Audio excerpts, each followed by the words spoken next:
Mona, I contacted one of my networks who works for my dream company, and as I have already applied and the company tracking system shows my profile's being reviewed, my network hasn't replied. Should I follow up with him?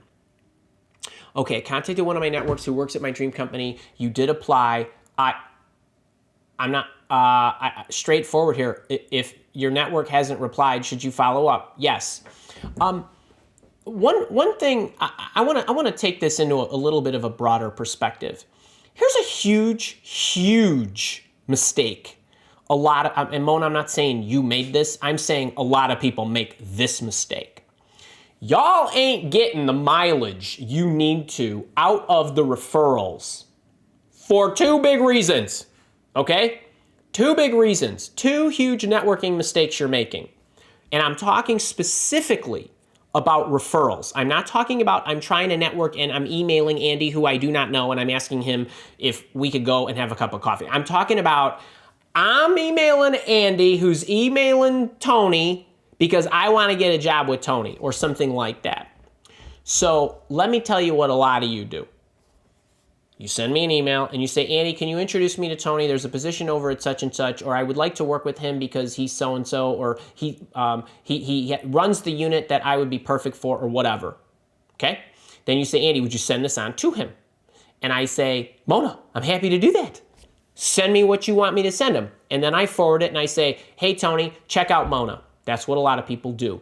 Then what happens? You don't hear from me and you don't hear from Tony. And you're wondering, should I follow up? Okay, here's the mistakes. You and I need to have a dialogue. I don't care if it's an email dialogue, or I don't care if it's a text.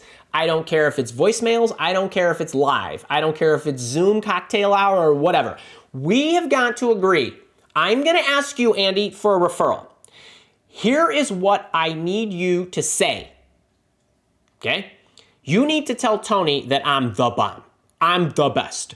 I'm interested in this, and you need to make sure that you know what Tony's going to do with my stuff when he gets it. Meaning the communication has to be stamped. I need to send it to him and know specifically what his and my interaction should be. Now, it might be, hey, I don't know him that well. I'll send it on and maybe we'll take a shot. That's fine. But more likely than not, if you and I know each other well enough and I'm going to make this intro, it would be better if even if I didn't know him that well, to put in a descriptor of what the context is, how I feel, and can you let me know one way or another whether you would contact her, and if she's not a fit, can you let me know that? All right, all that dialogue has to occur before I send anything to him. All right, so let me give you a great example. I have this cousin, her name is Mary. She's great, and she has a new boyfriend, Andrew, who I have not met yet. And Andrew is a lawyer, okay? So she texts me, Andy, I have a new boyfriend. His name is Andrew. Great name. Do you know any lawyers that he's looking for a job that you could refer him to? I get back to her. Mary, I'm going to put this on the email. I'm going to send you an email. Send her an email. I say, what kind of law does he do? What kind of company is he interested in? And so on. You go find out, and then you send me his resume, and then you give me context.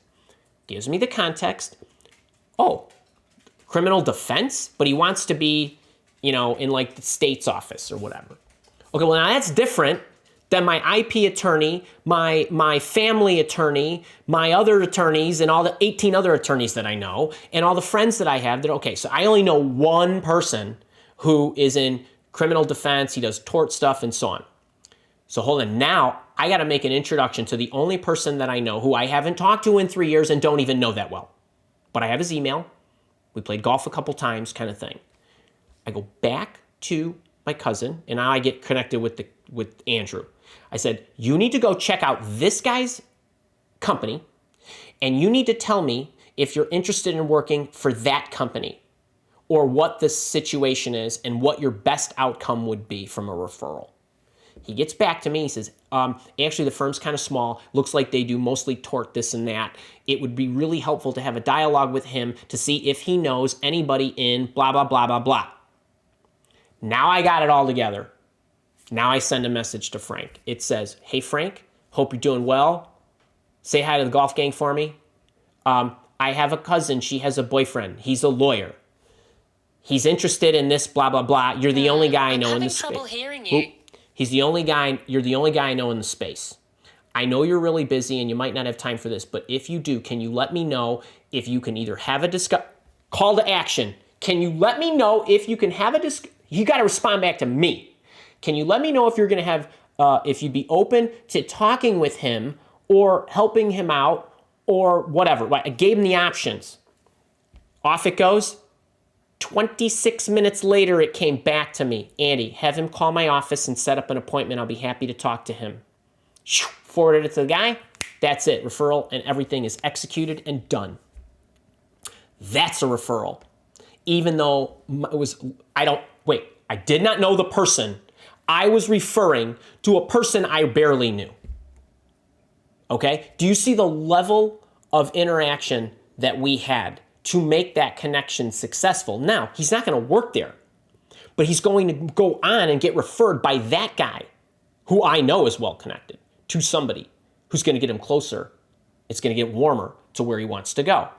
Why? Thoughtful planning. We knew what the call to action was. We knew we were going to get a response within either way, right? And he thinks longer term.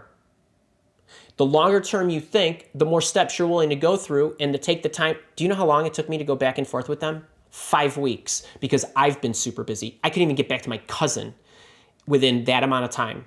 And knowing that I was going to have that interaction, I knew I only wanted to make one intro and I wanted to make sure that it was correct and I needed to have enough time on my calendar to have the dialogue or email back and forth.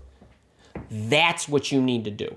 And if you're not getting referrals to that level of strength, and by the way, a person I do not know is getting referred to a person I barely know, and I bet something happens there. That's what you got to do. That's how you got to think about it.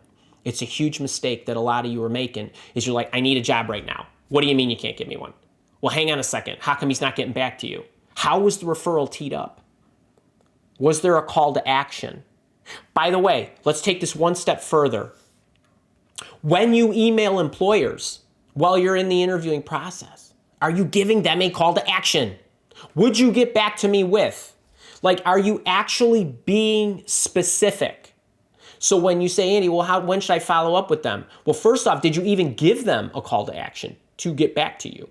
Maybe, and then did you ask the right questions and all that other good stuff? Anyway, think about that. It is a big, big deal that you're teeing up your networking referrals that way. Okay? So lots of luck with that. I hope that helps you, Mona, and everybody else.